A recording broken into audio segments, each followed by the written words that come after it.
बिस्मिल्लाहिर्रहमानिर्रहीम, अस्सलाम वालेकुम। आप देख रहे हैं प्रोग्राम नुक्ता नज़र। मैं हूं सलमान हसन, साथ मौजूद हैं जनाब मुजीबुर रहमान शामी साहब। नाज़रीन, बड़ा अहम एक वफ़द सऊदी अरब से आया हुआ है और इस वफ़द ने आज बड़ी अहम मुलाकातें भी की हैं, इजलास हुए हैं, SIFC को इंट्रोड्यूस कराया गया बाकायदा तौर पर और उससे हमें मुस्तक़बिल में क्या फ़वाइद हासिल होंगे और पाकिस्तान जो है वो कैसे इक़्तिसादी मैदान में तरक्की कर सकता है, इस पर भी हम जो है वो बात करेंगे। और इसके अलावा फैज़ाबाद धरना इंक्वायरी कमीशन जो रिपोर्ट है वो कुछ मंजर-ए-आम पर आ गई है, उसमें किसको मुर्द इल्ज़ाम ठहराया गया भी या नहीं, इस पर भी आज हम बात करेंगे। और एक बड़ा अफसोसनाक वाक़या मिल्लत एक्सप्रेस में पेश आया। वो ट्रेन जो कराची से फैसलाबाद जा रही थी, उसमें एक ख़ातून मुबैना तौर पर कहा जा रहा है कि उन्होंने ख़ुदकुशी की या वो हलाक हो गई। वजूहात क्या बनी, इस पर भी हम बात करेंगे शामी साहब। लेकिन सर, सबसे पहले कोर कमांडर्स कॉन्फ्रेंस हुई है और इसमें एक बार फिर हम कह सकते हैं कि मुसल्लह फ़ौज और कानून नाफिज करने वाले इदारों को कहा गया है कि पूरी कौम की हिमायत हासिल है। कोर कमांडर्स का जो एलामिया है वो अपनी जगह अहमियत का हामिल है और हम उसकी तरदीद नहीं कर सकते। यकीनन कौम जो है अपनी फ़ौज के पीछे खड़ी है और इस एलामिया में ये बात भी कही गई है कि बाज़ अनासर फ़ौज के और आवाम के दरमियान गलत फहमियाँ पैदा करना चाहते हैं, बिल्कुल मज़मूम प्रोपेगेंडे के ज़रिए बड़ा बनाकर पेश करते हैं। तो ये जो बात है ये बड़ी अहमियत रखती है क्योंकि हमारे अंदर और बाहर ऐसे अनासर मौजूद हैं जो अफ़वाज पाकिस्तान को हदफ बनाए हुए, क्योंकि अफ़वाज पाकिस्तान इस वक्त पाकिस्तान का सबसे मजबूत कौमी अदारा है बेशक, और पूरी पाकिस्तानी रियासत जो है उसकी हिफाजत के लिए उन्होंने एक आहनी दीवार बना रखी, मजबूत भी और मरबूत भी। ठीक है। अब दुश्मन जो है उसका टारगेट तो ये होगा कि अफ़वाज पाकिस्तान को कमज़ोर किया जाए ताकि फिर पाकिस्तान को कमज़ोर किया जाए। बिल्कुल। तो ऐसे माहौल में ये बात बड़ी अहमियत रखती है कि जब कोई शिकायत पैदा हो, जब कोई खिलाफ वर्जी हो या जब किसी बात को फितना बनाने की कोशिश की जाए, देखिए ये मुमकिन है। फौज इतनी बड़ी फौज है, लाखों अफराद पर मुश्तमिल है, उसका कोई एक आदमी कोई दो आदमी को कानून की वायलेशन कर सकते हैं। फौज का अपना निज़ाम है उस वायलेशन पर नोटिस लेने का, और फौजी अहलकार जो इनको सजाएं भी होती हैं, खुद एहतसाबी कोर्ट मार्शल होते हैं, एक अपना दाखिली एहतसाबी निज़ाम है। हम ये नहीं कह सकते कि फौज का हर शख्स जो है वो कानून से मावरा है या बिल्कुल दूध का धोया हुआ है और कोई गलती का उससे हो नहीं सकता, कोई गलती का एहतमाल नहीं है। यकीनन है ऐसे लोग हो सकते हैं जो जज्बात में आ सकते हैं, डिसिप्लिन वायलेट कर सकते हैं, और ऐसी सूरत में फौरी तौर पर उनके खिलाफ इक़दाम होना चाहिए। और ये जो बहावल नगर का वाक़या जिस तरह फैलाया गया है और जिस तरह उस पर लोगों को इश्ताल दिलाया गया है, जलती पर तेल का काम किया, ये भी इस बात का तकाजा करता है। तो अफ़वाज पाकिस्तान की जो जिम्मेदारी है और क़यादत की जो जिम्मेदारी है कि ऐसे माहौल में जो आतिशी माहौल है, निगरानी का अमल, एहतसाब का अमल दो चंद सह चंद कर दिया जाए, इंतहाई मुअस्सर किया जाए ताकि फौज के ऊपर उंगली ना उठाई जा सके और कोई फौजी अहलकार जो है कानून को हाथ में लेने से पहले 100 बार सोचे। सही। हम ये बहसीत कौम अफोर्ड नहीं कर सकते फौज का कमज़ोर होना, बिल्कुल रियासत का कमज़ोर होना हो। इसलिए इसीलिए बार बार कही जाती है ना ये बात कि फौज को सियासत में मुलव्वस नहीं होना चाहिए, लेकिन शामी साहब सियासत से अलग रहना चाहिए। ठीक है, ठीक है, क्योंकि जब सियासत में आप दाखिल होते हैं फिर सियासत आप में दाखिल होती है। लेकिन अगर खुद दावत दी जाए, क्योंकि ये सियासतदान तो देखिए ना एक दूसरे पे खुद भी कहते हैं कि जी मामला सही चल रहे होते हैं, अचानक आप कहते हैं कि जी फौज को बुलाओ, जब आप मुदाखलत की दावत देते हैं। दावत दी जाए और जो भी सूरत हो, कोई तकवा का तकाजा भी तो है ना। अब आपको कोई दावत गुनाह दे बाहर सड़क के ऊपर, तो फौरन लिपट जाएंगे जाके, इनकार करें तो कुछ आप भी तो अपने आप पर काबू करेंगे ना, हिम्मत इनकार भी पैदा करें। तो फिर हिम्मत इनकार भी पैदा होनी चाहिए ना। और अभी ये जो आप देखें, अभी जो फैजाबाद धरना है, जी सर, उसके बारे में जो इंक्वायरी कमीशन कायम हुआ था 3 रुकनी, जी सर, 3 सरकारी अफसर थे ना जो उसमें, डॉक्टर सैयद अख्तर अली शाह, हाँ जी, जो आईजी हैं रेलवे के जी, और साबिक आईजी इस्लामाबाद ताहिर आलम साहब, और वो भी आईजी जी, और एक एडिशनल सेक्रेटरी भी थे जी सर, वो थे खुशहाल खान, वो हाजिर सर्विस हैं शायद, जी सर, सेक्रेटरी दाखिला। तो 3 सरकारी अफसर जो थे बड़े वाजिबुल एहतराम हैं, लेकिन 3 सरकारी अफसरों का ये कमीशन बन गया कि ये जिम्मेदारी का तयन करे। अब काजी फायज ईसा साहब का फैसला है 2 रुकनी बेंच का, जब 2017 में तहरीक लब्बैक ने आके धरना दिया फैजाबाद चौक पे, और रावलपिंडी और इस्लामाबाद को काट दिया, बिल्कुल। और उस वक्त ये इल्ज़ाम लगाया गया कि एक तरमीम की गई है इलेक्शन एक्ट में, जिसमें जो ख़त्म नबूवत का हल्फ है वो ख़त्म कर दिया गया। एक इल्ज़ाम था मुबैना नहीं थी बात ये। जाहिद हामिद साहब मेरे ख्याल है, जाहिद हामिद वज़ीर कानून थे, उनको टारगेट किया गया, उनके इस्तीफे का मुतालबा किया गया और धरना दे दिया गया, और हुकूमत बेबस होकर रह गई। उस वक्त शाहिद खाकान अब्बासी साहब वज़ीर आज़म थे, बिल्कुल। नवाज शरीफ साहब रुखसत हो चुके थे, और इलेक्शन की आमद थी। और उस वक्त फिर तहरीक लब्बैक जो थी, अब ये कहा जाता है ना, उसके ज़िम्मे ये था कि जो वोट बैंक था मुस्लिम लीग नून का, उसको मुतासर करे, उसको तोड़े। तो बहरहाल धरना दिया और हुकूमत बेबस हो गई। और उसके बाद मुआहिदा हुआ, जिसमें उस वक़्त के हमारे ISI के जनरल फैज़ हमीद साहब, उन्होंने भी दस्तखत किए उसके ऊपर गवाह के तौर पर। और जो एक रेंजर्स के अफसर थे, अफसर आला अजहर हयात साहब, वो पैसे तकसीम करते हुए धरना देने वालों को पाए गए। उन्होंने कहा जी इनका तो किराए का पैसा भी नहीं, इनके कह जाने के पैसे भी नहीं। सर ये जब वाकया हुआ था तो हमारे एक दोस्त हैं, रिटायर हो चुके हैं, उनसे मैंने पूछा था, वो रेंजर्स में ही रह चुके हैं। उन्होंने सर ये बताया कि जी ये पैसे बेसिकली रेंजर्स एहलकारों के लिए कुछ कैश रकूम होती हैं जो कि वो खुद दे सकते हैं, उनको इख्तियार है। मतलब रेंजर्स, ये भी बड़ी दिलचस्प बात है कि रेंजर्स के लोगों को इस तरह खुलेआम पैसे दिए जाएंगे? नहीं सर, वो दिए जाते हैं, वो कहते हैं कि वो दे दिए जाते हैं लिफाफे में बंद करके। सर ये मुझे उन्होंने बताया था। कुछ है, मतलब यानी कि कुछ शॉर्ट पेटी कैश होता है, काला काला तो है, पेटी कैश होता है। अच्छा, वो जब पहुंचे वहां पे देने के लिए, तो उस वक्त वो प्रिजन वैन उन तमाम लोगों को ले आई जो कि उस वक्त गिरफ्तार थे, उन्होंने रिहा कर दिया गया। उन्होंने भी नारे लगाए, उन्होंने कहा कि जी हम वापस कैसे जाएं, हमारे पास तो पैसे नहीं है, साडा हक ऐथे रख। तो उन्होंने कहा कि आप भी हमारे भाई हैं, लीजिए जी, आप ही ले लीजिए, चाहे वापस चले जाएं आप लोग, बाप का माल है, दे दो। सर वो रेंजर्स का माल था, वो पता नहीं। अब आप देखिए, तो काजी फायज ईसा साहब जब उन्होंने नोटिस लिया 2 रुकनी बेंच ने, और सख्ती से मुहासबा किया कि ये क्या तमाशा है, किन लोगों ने इसे मुनज़्ज़म किया है, और जो इंटेलिजेंस एजेंसीज का क्या किरदार था, और इनका एहतसाब किया जाए, बिल्कुल। और वो फैसला पड़ा रहा, किसी ने उसका अमल नहीं किया, और उसके नज़रसानी की दरख्वास्तें दायर कर दी जिनकी समाअत नहीं हुई। कई साल गुजर गए, काजी फायज ईसा के खिलाफ अलबत्ता रेफरेंस आ गया, हंगामा बरपा हो गया, वो तो खुदा सियासी जमातें उसमें फरीक भी बनी थी जो नजरसानी थी। और उसके बाद जब वो चीफ जस्टिस बने, उन्होंने समाअत शुरू की।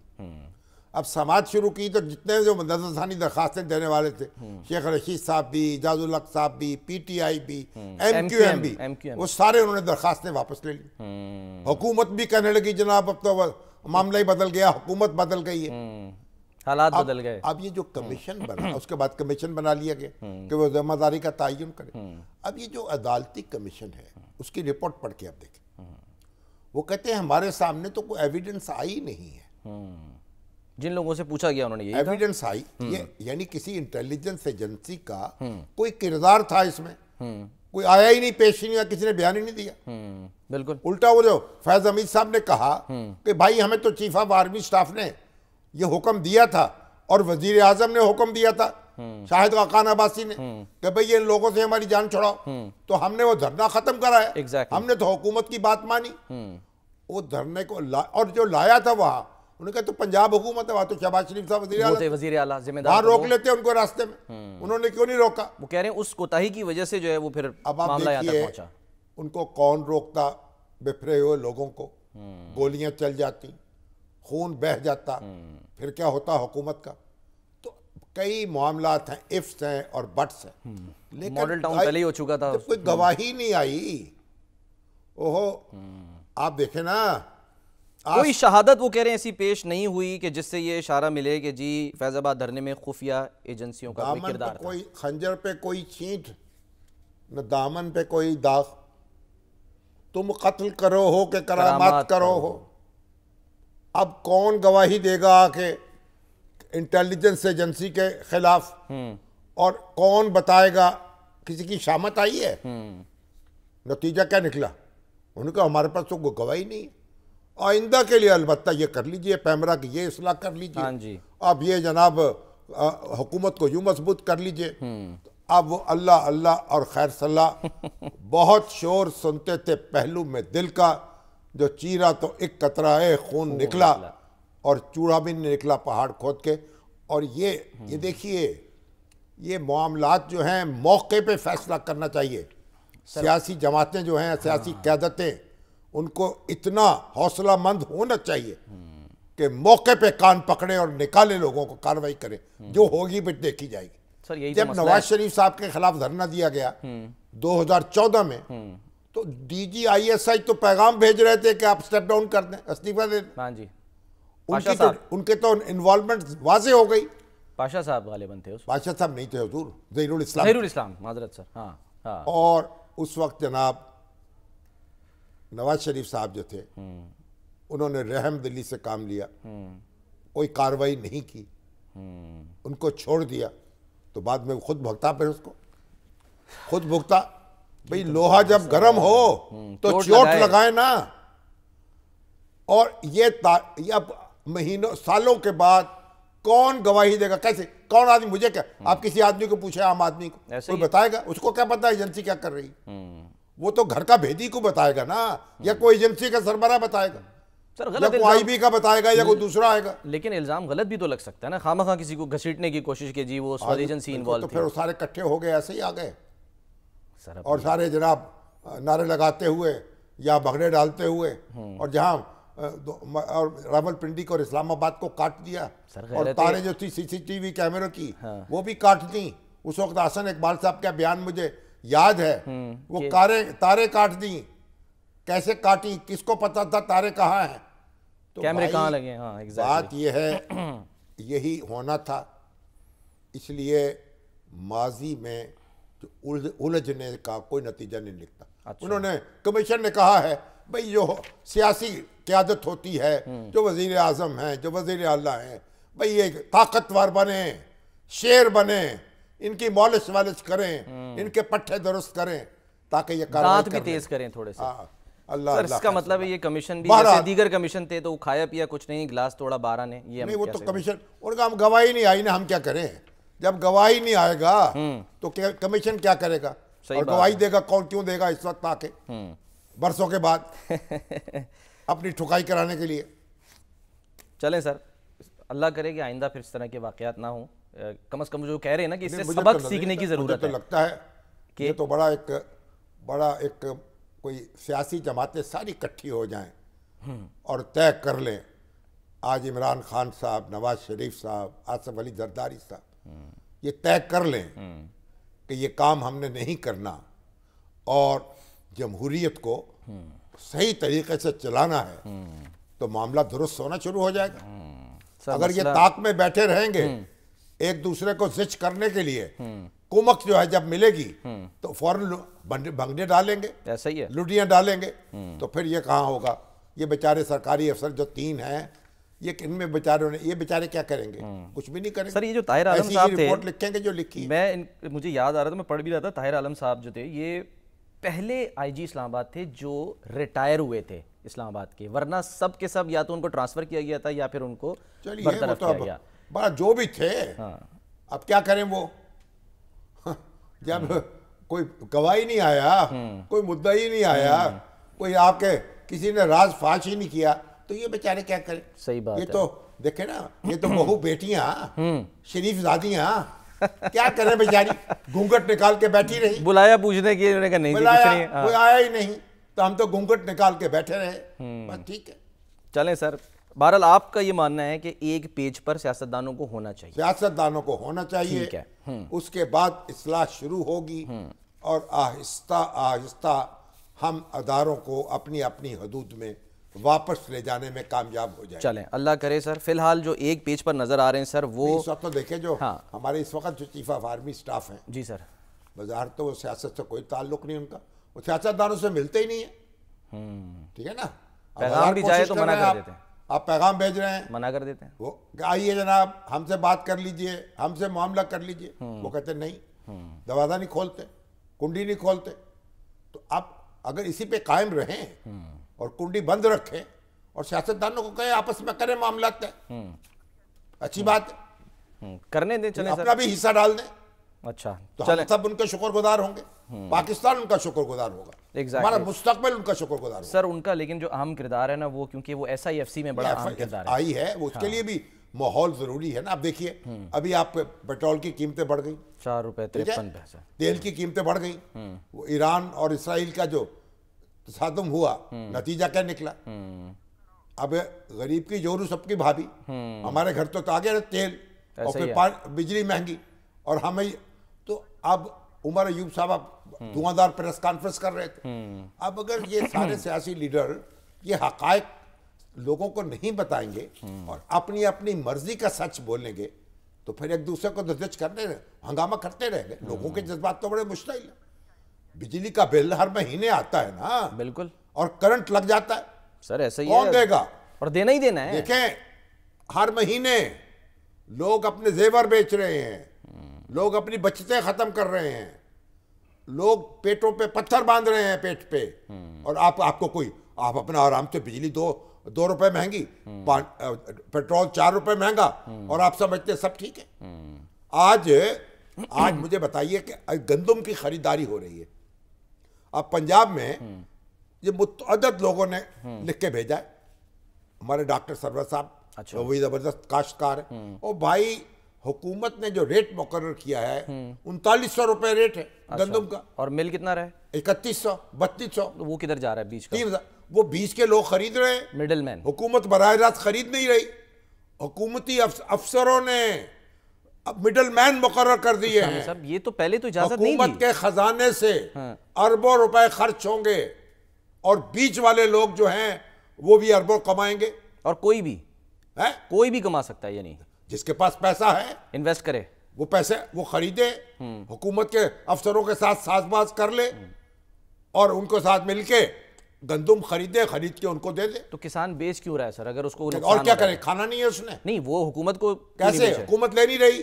अच्छा, आप ये तो देखे ना, तमाशा है।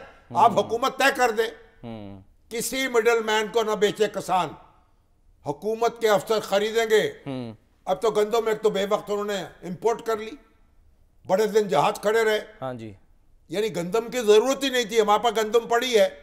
गलत फैसले, गलत फैसला, कौमी खजाने को नुकसान, और अब ज्यादा हो जाए रोएगा, हाँ, पीटेगा, और अगली दफा क्या होगा, काश करने से घबराएगा। तो हुकूमत मरियम नवाज शरीफ साहबा ये ऐलान करें, वाजे करें, अपना कोई नंबर दें, कंप्लेंट जाके लोग कर सकें, आपको अवेलेबल हो। सर फिलहाल हर किसान से बराह रास्त की गंदम खरीदी जाएगी, सरकारी निर्ख पे 3900 रुपए में गंदम खरीदी जाएगी। चलें सर, गंदम अब वो तो हमारी हुकूमत जो है आज तो वो तो ज़हनी अमराज का इलाज कर रही है। आज वो मरियम नवाज ने भी कहा कि अस्पतालों को दुरुस्त किया जाए। सर वो तो मरियम औरंगजेब जो हैं वो ज़हनी अमराज के अस्पताल पहुंची हुई थी। वो बड़ी अच्छी बात है भाई। सर ज़हनी अमराज के नवाज शरीफ साहब आपने देखा आज कहाँ पहुंचे हुए थे? मगर ज़हनी अमराज जो है हमें तो हर बंदे को ज़हनी अमराज में मुब्तला कर रहे हैं। और पाकिस्तान में मसला है ये डिप्रेशन का बहुत बड़ा। क्यों मसला है डिप्रेशन का? भाई किसान डिप्रेशन में मुब्तला हो रहे हैं, उनका इलाज करें। अब रोटी का ऐलान कर दिया 16 रुपए की होगी, वो मिल नहीं रही, उसका इलाज करें। सर वो इलाज करने गए ना आज नवाज शरीफ साहब, अड्डा प्लॉट पे तंदूर पे पहुंच गए मरियम साहिबा के साथ। आज वो मनाजिर भी हमने देखे, हम दिखा भी रहे हैं कि वो गए, 16 रुपए की रोटी मिल गई होगी। सर उनको उन्होंने कहा है नोटिफिकेशन दिखाएं और वो लगा के रखें, और नवाज शरीफ साहब ने ताकीद की है कि जी अब आइंदा 16 रुपए की बेचना। हाँ, अब पता नहीं वो जब हम आएंगे हमें देना। हाँ, जो वो तो घर के साथ है ना सर उनके। अब लोग पकड़े जा रहे हैं, नान भाई गिरफ्तार हो रहे हैं। हाँ जी, कई उनके खिलाफ मुकदमे कायम हो रहे हैं। वो ऐप भी है एक, कीमत ऐप के नाम से। आप मुझे बताइए ना, तो डिप्रेशन में मुब्तला करो, फिर उनका इलाज करो। ये मरियम औरंगजेब साहबा, ये अच्छी बात है, अस्पताल दुरुस्त होने चाहिए, लेकिन ये हमें भी तो अस्पताल बनाए, पूरे सूबे को अस्पताल बना दिया ज़हनी अमराज का। नौबत क्यों आ रही है? मतलब बीमार करना क्यों है? बीमार ऐसे हालात ही ना पैदा करें कि इंसान बीमार हो। बदअमनी है, लूट मार है, आमदनी कम है, खर्चे ज्यादा हैं, तो खर्चे हम भी कम करें ना अपने। सर जितने भी कर लें, जितने मर्जी कर लें, फिर भी क्यों नहीं कम करें? हर बंदा अपने खर्चे कम करे। सर हुकूमत भी कम करे, कोविड ने ये सिखा दिया था, करे। कोविड ने लोगों को सिखा दिया था, उसमें वाकई हुआ है, लोगों ने किए कम। हुकूमत अपने हिस्से का काम करे और रोटी जो है वो बताए, रोटी 16 रुपए की, वो कहते हैं हम बेच नहीं सकते, हम गैस का बिल कैसे दें, अपनी मजदूरी कैसे पूरी करें, कैसे दें, और गंदम यानी आटा जो है कितने रेट पे मिलेगा। अब आप बता दें हिसाब करके। मैंने तो हिसाब किया, मेरी समझ में नहीं आ रहा। तो गिरफ्तारी से तो बात नहीं बनेगी ना। अब रावलपिंडी में कुछ लोगों को पकड़ लिया, कुछ जी सर, काफी सारे केसेस हुए हैं। एग्जैक्टली, काफी केसेस हुए हैं, लेकिन लेट्स सी। और नवाज शरीफ साहब को तो रोटी 8 रुपए में भी मिल सकती भाई। नवाज शरीफ साहब तो जाएंगे, मैं जाता हूं तंदूर पे, मुझे लोग पहचान लेते हैं और तो पैसे नहीं लेते। अच्छा, हाँ, तो मैं जो तो 8 रुपए के 4 रुपए की दे देते हैं। जाहिर सी बात है, आपको तो कहेंगे बस में तो नवाज शरीफ साहब से कौन पैसे लेगा? लेकिन जो हमारा प्रोड्यूसर है उसको 25 रुपए की मिलती है सर, उसको तो महंगी देते हैं, उसको नहीं पहचानते ना। फिर देखें ना, रोटियां भी 4 खानी होती ना। कम खाए, चलें, ठीक है सर। 592 रोटी और नान पॉइंट से जिनको जुर्माने हुए हैं, 79 मुकदमा दर्ज हुए। ये वो लोग कह रहे हैं हम तो दूर बंद कर देंगे। भाई ये कोई हिसाब किताब लगा के बताए ना। ठीक, अभी तो गंदम जो है किसानों को दंदल पड़ी हुई है यार, क्या करें, कहां से खाएं? बेच रहे हैं, सस्ती गंदम बेच रहे हैं। एग्जैक्टली, उदासी है। सरकारी खजाने पे उतना ही बोझ पड़ेगा। सरकारी खजाने में पैसा जाएगा, बीच में मिडल मैन खा जाएगा। हाँ, अब हिसाब लगा ले। डॉक्टर सरवर साहब ने तो हिसाब लगाया 20 अरब रुपया। उफ, वो 20 अरब रुपया गया, दरमियान में से जाएगा, माल बनाएंगे लोग। हाँ जी, चलें। उदासी की जरा आपने बात की, मैं जाते जाते बताऊँ, मैं पढ़ रहा था चीन में कोई कंपनी है, उसने उदासी लीव्स दे दी है, सैड लीव्स 10 दिन की, यानी कि कोई उदास हो रहा है ना उस कंपनी में, तो कि जाए आप लीव पे चले जाओ, कोई मसला नहीं है। हमारे यहाँ मजीद उदास हो जाओ, घर जाके मजीद उदास हो जाओ। चलें सर, बड़ा अहम मामला है वो मिल्लत एक्सप्रेस वाला, लेकिन हमने ब्रेक लेनी है। करते हैं अभी ब्रेक। हाँ, ईरान का भी है जी सर, वो हम जिक्र करेंगे, लेकिन ब्रेक लेते हैं। ब्रेक के बाद नाज़रीन हम वापस आते हैं। मियां अंजुम, ब्यूरो चीफ फैसलाबाद, हमारे साथ जो है वो मौजूद होंगे, तफसील से इस मामले पर हम बात करेंगे।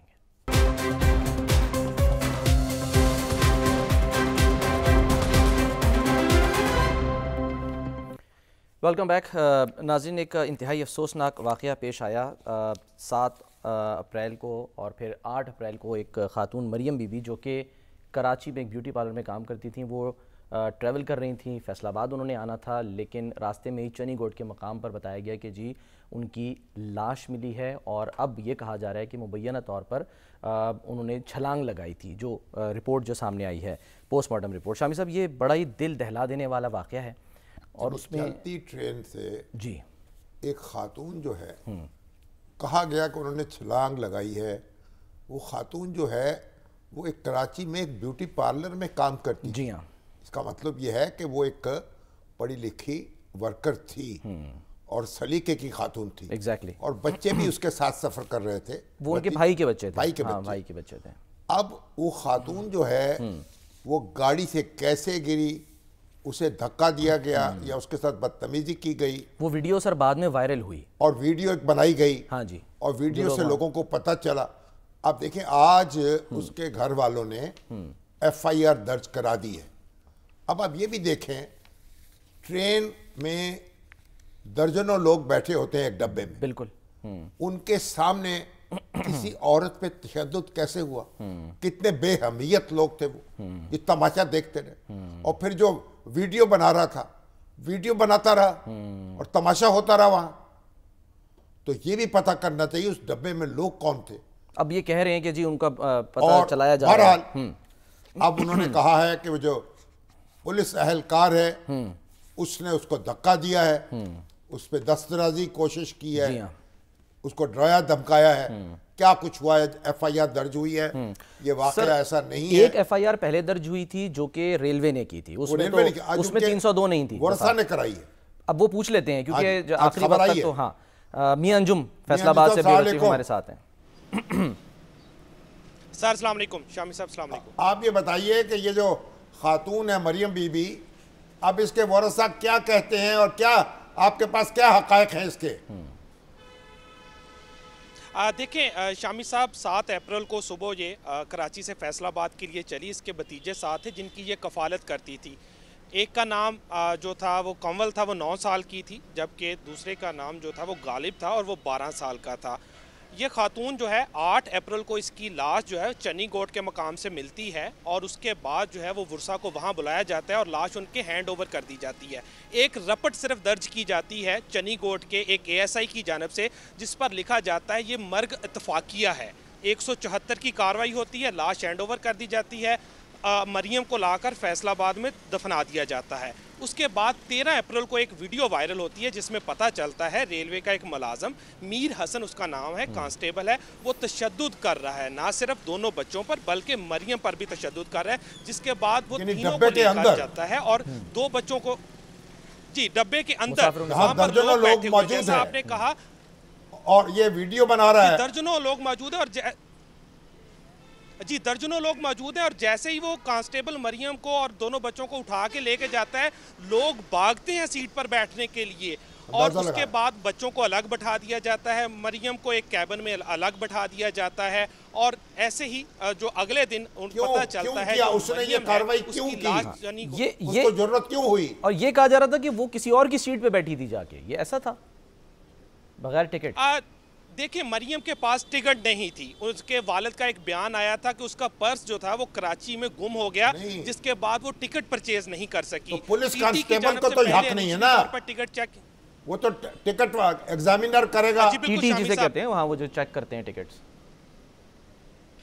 जी बिल्कुल शामी साहब, पुलिस कांस्टेबल को ये हक हासिल नहीं था कि वो आकर तशद्दुद का निशाना बनाए या और लोग देखते रहे और उसके बाद उसे जी लोग देखते रहे और वीडियो बनाते रहे। उसके बाद जब ये वीडियो वायरल हुई तो फैक्ट फाइंडिंग कमेटी बनाई गई शामी साहब IG रेलवे की जानब से, लेकिन उस फैक्ट फाइंडिंग कमेटी का अलमिया चेक करें, उन्होंने लवाहिकीन से राब्ता तक नहीं किया, बच्चों के बयानात कलम बंद नहीं किए और जैसा कि एक FIR जो थी वो रेलवे ने अपने ही सिक्योरिटी ऑफिसर की मदईयत में दर्ज की और उसकी ज़मानत होगी। उसमें सिर्फ 3 दफ़ात लगी, औरत की असमतदारी की, औरत को ज़रब लगाने की और एक रेलवे एक्ट की दफ़ा लगी। उसके बाद उसकी ज़मानत हो गई। उसके बाद लवाहिकीन ने थाना जड़ावाला में एक एप्लीकेशन दी, उस पर मुकदमा दर्ज नहीं हुआ। लवाहिकीन की जानब से DPO बहावलपुर को FIR के लिए दरख्वास्त भेजी गई, लेकिन वो भी FIR अभी तक दर्ज नहीं हुई। पोस्टमार्टम रिपोर्ट सामने आई, उसमें 21 के करीब जो है जख्म पाए गए हैं मरियम के जिस्म पर। उसके 5 मेन इंजरीज हैं, जिसमें उसका खून का बह जाना, उसकी पसलियां मुकम्मल तौर पर डैमेज हो जाना, उसके जिस्म से उसके टांग का अलग होना, उसके बाजू का अलग होना, ये काज ऑफ डेथ है, हार्ट का रुक जाना। नहीं, अब ये मुबैना तौर पर अभी तक मुअम्मा है। उसको धक्का दिया गया या वो खुद गिर गई, ये भी नहीं है क्लियर। ये फैक्ट फाइंडिंग जो कमेटी है वो भी अभी तक इस चीज़ को परस्यू नहीं कर सकी, ना ही इसका कोई नतीजा निकाल सकी और DPO बहावलपुर की जानब से जो असद सरफराज है उनकी जानब से भी मुकदमा दर्ज नहीं किया गया।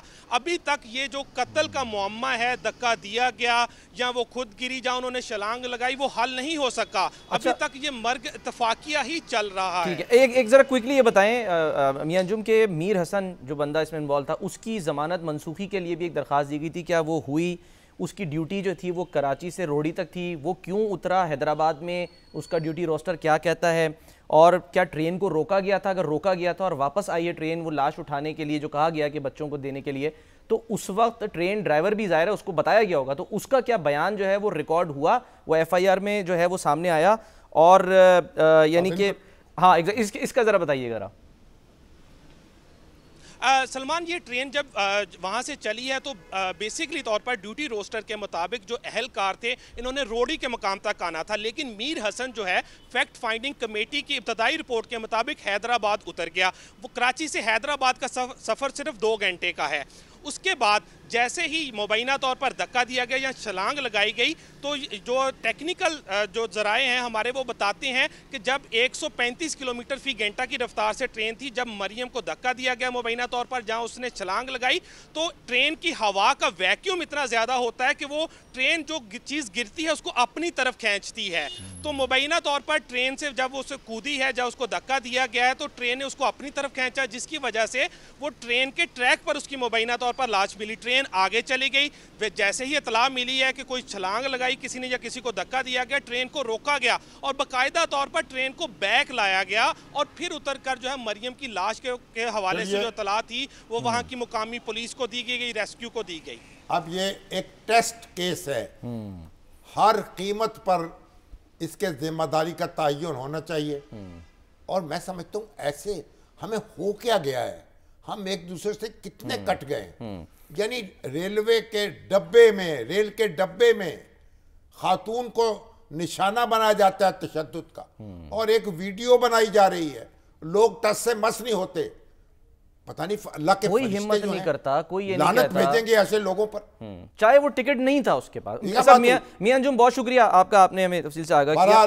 सर, हमारी रिपोर्ट हुकूमत पर लाजिम है फौरी तौर पर इसकी तहकीकात हो आला सतह की और कैफिर किरदार के पहुंचे। मैं तो कहता हूं इन लोगों के ऊपर तो ना इनकी चौराहों पे इनको फांसी लटकानी चाहिए। सर, मैं सिर्फ एक चीज़ इन्फॉर्मेशन कि दुनिया न्यूज़ की जो रिपोर्टर हैं लुबना कराची की, वो गई उस इलाके में जहां वो खातून रहती थी। वो है कोरंगी सी एरिया, गली नंबर 19, मकान नंबर, मैं नहीं बताना चाह रहा सर, 11 चले। 5 साल से वो किराए पे वहाँ रह रही थी उस घर में, और उससे पहले भी 5 साल से, और वही जो कफालत करती थी बच्चों की। तो ब्यूटी पार्लर में बिल्कुल जहनी तवाजुन ठीक था, वहाँ मोहल्लेदारों ने, मालिक मकान ने भी बताया काम कर रही थी, बिल्कुल, हाँ, रोटी कमा रही थी, इल्जाम है, बच्चों को पाल रही थी, भतीजों को। बिल्कुल हद हो गई है, दरिंदों की कौम बन गए हम। गाड़ी आती थी। चलें सर, बहरहाल अब देखते हैं कि वो फैक्ट फाइंडिंग कमेटी पता नहीं अपना जो है ना वो कब मुकम्मल करती है और वो क्या रिपोर्ट जो है वो सामने लेकर आती है।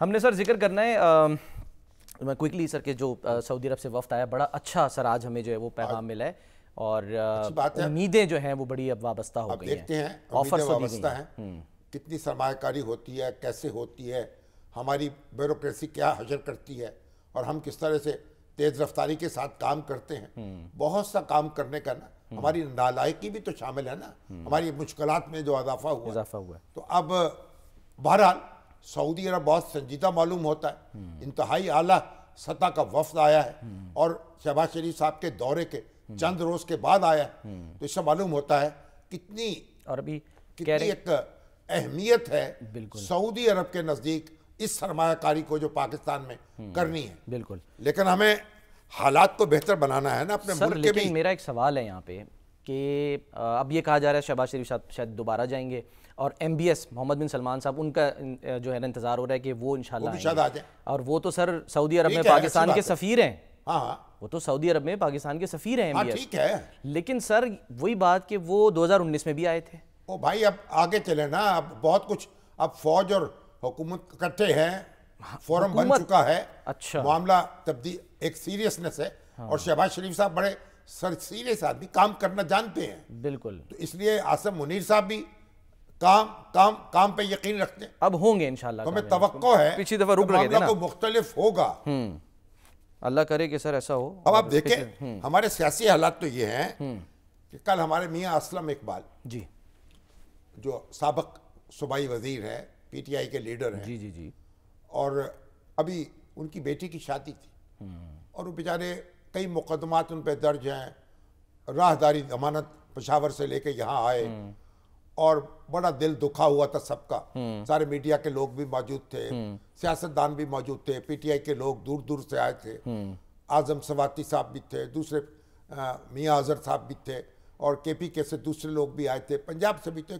बड़ा हजूम था, बहुत लोग थे और जाहिर है कि बच्ची जो है रुखसत हो रही तो उसके सर पे हाथ रखना, उसको दुआएं देना। पहले भी होना था सर, लेकिन कैंसिल हुआ था ना, आगे बढ़ गया था, पोस्टपोन हुई थी। उनकी शादी जो है वो आगे तारीख पढ़ती रही।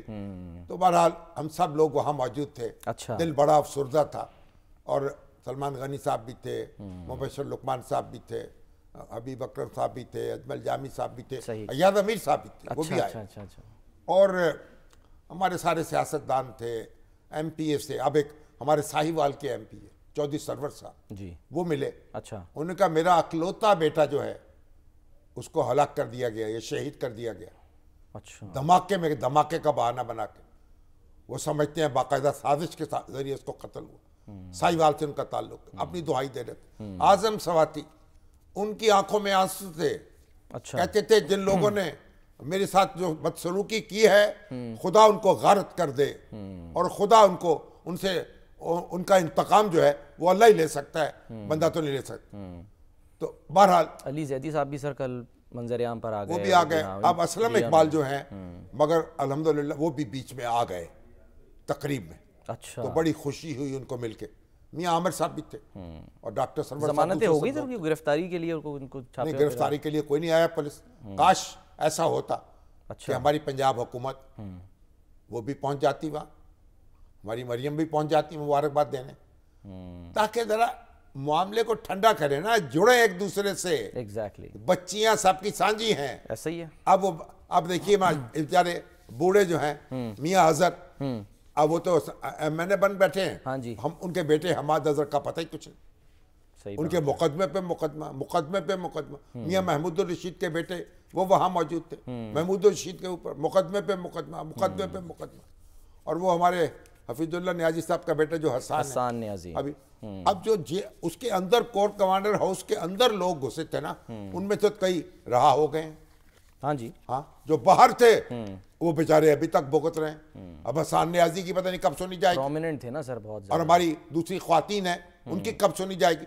तो बहरहाल माहौल ठंडा करें, जोड़े कौम को आगे बढ़ाएं। अभी तो देखें हमारे वो गौहर साहब है बैरिस्टर, वो मिलके आए ना इमरान खान साहब से, और मरवत साहब भी। वो बता रहे थे कि हमारे उनके दरमियान एक स्क्रीन रखी शीशे की और बल्ब लगाया हुआ और टेप हो रही है उनकी गुफ्तगू। जो इंग्लिश फिल्मों में जिस तरह से देखते हैं। क्या इसका करने की जरूरत है? इतना हंगामा करने की क्या जरूरत है? क्या कोई अगर मिलके बैठ के बात कर लेंगे तो इसके बगैर भी तो आप उनको सुन सकते हैं। आजकल तो ऐसे हसास हालात आ गए। सर पहले तो कहा गया था कि वकील जब मिलता है तो वो तो क्लाइंट और वकील मिल रहा है ना। वो भी शीशा जमाया में था तो वो गुस्से में थे। अब देखिए, अब 21 अप्रैल को तो ज़िमनी इंतखाबात हो रहे हैं। अब वो बैरिस्टर गौहर साहब हैं, उनके मुंह में खाक वो फरमा रहे थे।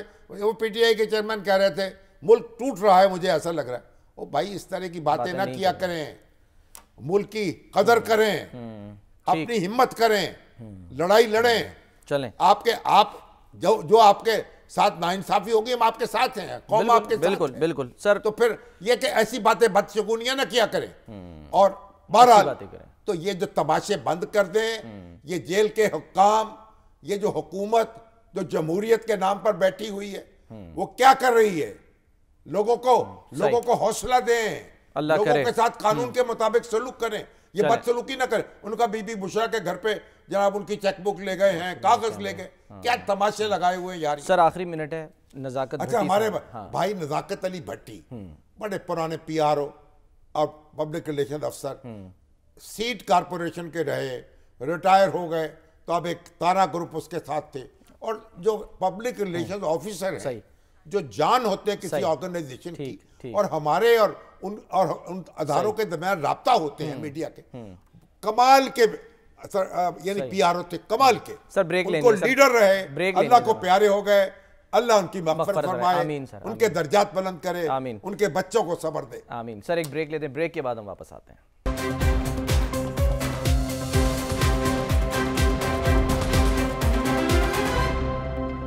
प्रोग्राम का वक्त खत्म होता है। नाज़रीन अपना ख्याल रखिए, अल्लाह हाफ़िज़।